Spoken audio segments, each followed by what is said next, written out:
food. We're heading to Belmont, North Carolina.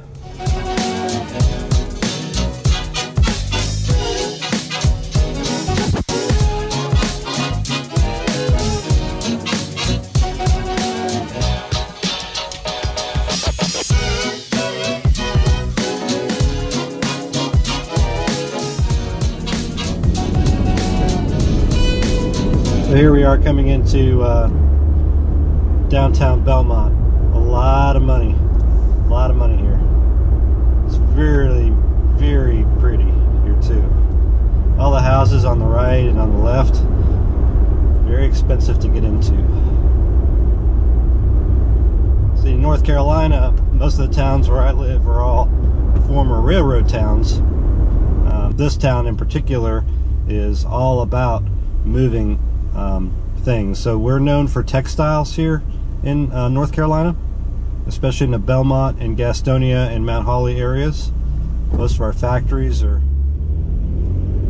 textile mills, but I'd say about 20 years ago or so, most of the textile mills shut down and they moved them offshore. So when you get your fabrics today, most of them back in the day used to be from this area, but now you get them mostly from China and other places offshore. Check out this really pretty town. Oh, must be a train. Speaking of which, look at how the traffic's all backed up. Yeah, must be what it was. It's a veritable traffic jam in downtown Belmont. Can only be caused by one thing. Really long train that runs right through the middle of Main Street, about a block ahead of where we are right now.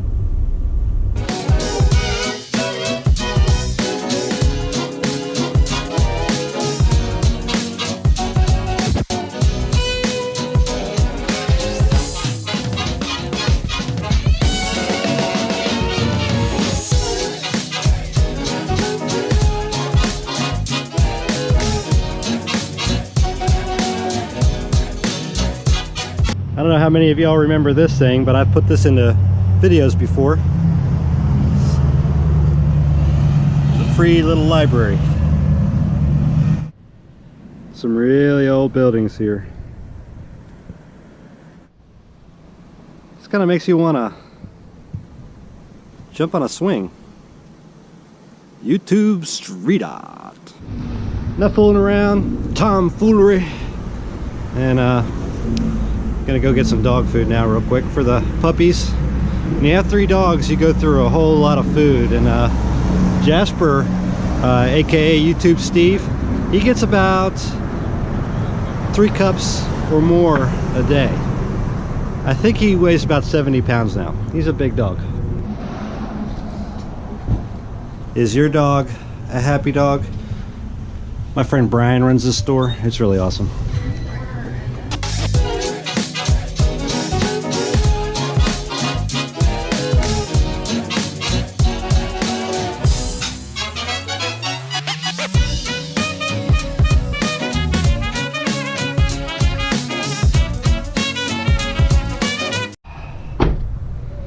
Well, that was about $109 worth of dog food. Frida, Luna, you're so perfect to be cats and not dogs. Oh, Flife and Fluffy wouldn't know what to do with y'all.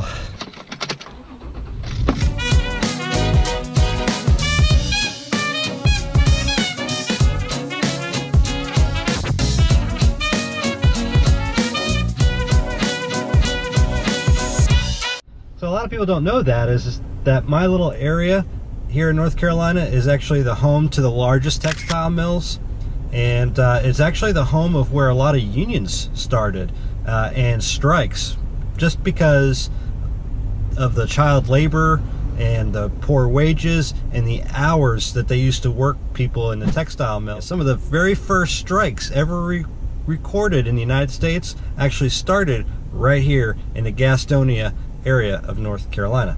But if you're looking for a sign of change, and that when things change, technologies change, and the country changes, that towns that were once purposed for one specific thing don't necessarily have to die away. You can basically retool your employment to be completely different. Like the coal industry, for example. You know, the coal industry will become a thing of the past. We'll still need coal, but nothing to the degree ever again that we ever used it for. You know, there's so many jobs that are like that, so many towns that are like that, and Gastonia is living proof that you can have a town that does one thing predominantly only and can still survive, be retooled, and do something else and thrive. That's hope, and that's awesome. So I got a joke for you on a lighter note, is how do you overcome your fear of elevators? Just take some steps to avoid them. Ha ha ha. I just got in and I got a package in the mail. I didn't actually know what that is. Picked up some food for me and the wife. This is Arby's. If you guys don't have an Arby's, you don't know what you're missing. So as many of you know, I have just a love of the 20s and 30s. So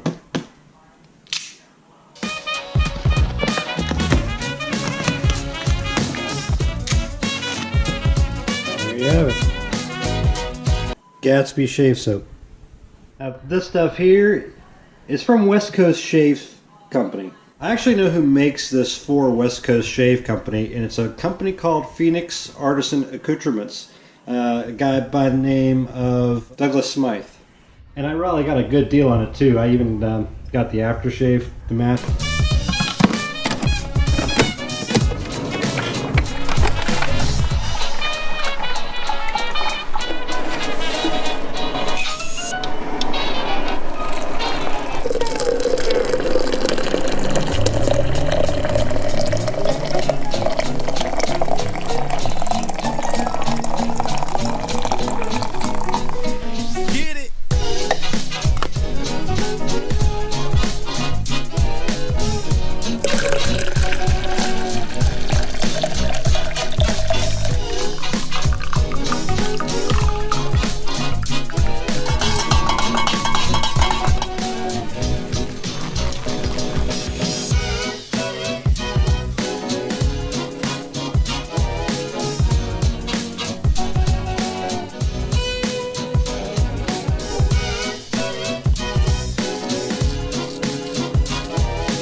Everybody in this world deserves to be loved, respected, but above all else, an education. If we had a great educational system, everyone would be unstoppable. And just like those small little mill towns, we all can change. And that really is the only truth in this world. Everybody deserves to be loved. Everybody deserves to be educated and to provide the tools that they need. We should respect tradition, but we should learn to grow and adapt for the future. And we're only guaranteed, really, two things in life, and that would be change and death. As a matter of fact, one of the greatest skills that I look for when I'm hiring people is their adaptability to change. It's how much they're willing to embrace that they don't know, learn, and adapt to an ever-changing environment. Nothing ever worthwhile came to me perfectly. Now here's the thing about the past. The past can teach us a lot of lessons. We're not observing those hardships and those mistakes and other lessons learned. We are going to repeat them. You can always remember that we have the power to change and to simply add value to everyone in our lives and those that aren't by setting an example. Get busy growing or get busy dying.